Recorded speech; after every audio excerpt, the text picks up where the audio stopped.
გორის რაიონის სოფლების წითელუბნისა და ხურვალეთის გზაზე დაკავებული ცოლ-ქმარი და მათთან ერთად მყოფი თანასოფლელი ცხინვალის ციხიდან გამოუშვეს. ამისთვის კი როგორც ცნობილი ხდება დაკავებულების ახლობლებმა 6000 რუსული რუბლი გადაიხადეს. ცოლ-ქმარი ნანა ვანიშვილი და ალექსანდრე ცერცვაძე მცირეწლოვან შვილთან დავით ცერცვაძესთან ერთად ქართული მხარის მიერ კონტროლირებადი ტერიტორიიდან იმ დროს აიყვანეს, როცა მათ სახლში მიცვალებული ესვენათ და მშობლების სახლიდან პროდუქტი უნდა წამოეღოთ. ცხინვალის ციხეში მათ 5 დღე გაატარეს. 6 წლის დავით ცერცვაძე კი ოსურ სოფელში ნათესავებთან დატოვეს. დადარეკეს.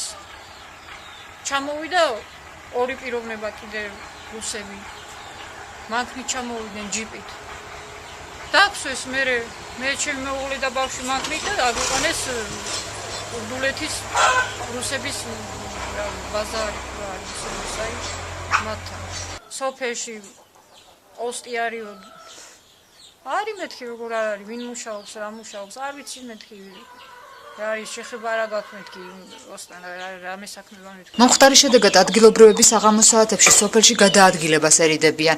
ისინი განსაკუთრებით ქალის და ბავშვის დაკავების ფაქტმა შეაშფოთა. შიში გვაქვს, როცა ჩვენ ტერიტორიიდან აიყვანეს, ბავშვის შიშიც მაღაზიაშიც ვერ აგუზავნით ბავშვებს. რატო უნდა იყოს ესეთი რამე, როდებდი უნდა ვიყვეთ ამ დღეში? ციხეში ჩასვა ქალია, რა არის? ქალის ცხინვალის ციხეში გადაყვანის შემთხვევა ქართული მხარის მიერ კონტროლირებადი ტერიტორიიდან 2008 წლის აგვისტოს ომის შემდეგ ადგილობრივებს არ ახსოვთ. ზოგადად კი დაკავების ფაქტებმა განსაკუთრებით კონფლიქტის ზონაში ზეღდულეთის ტერიტორიული ორგანოს რწმუნებულის ინფორმაციით ბოლო დროს სისტემატური ხასიათი მიიღო. ესენი ფაქტურად საზღვარი არ დაურღვევიათ.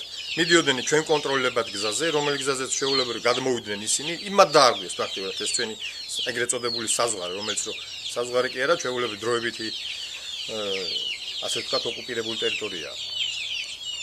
და გადმოვიდნენ წაიყვანეს 2013 წლის იანვრიდან დღევანდელ დღემდე უკვე მე-7 ფაქტია, 7 პიროვნება უკვე დაკავებული იყო. ძალიან გარკვეული ვითარება, ხალხმა დათესა მოსავალი თავის საკუთარ ბაღებში და ვერ იღებენ მოსავალს, გახშირდა ჯერ კაცების გატაცებები იყო, ახლა ქალებისა და ბავშვების გატაცებებიც დაიწყეს.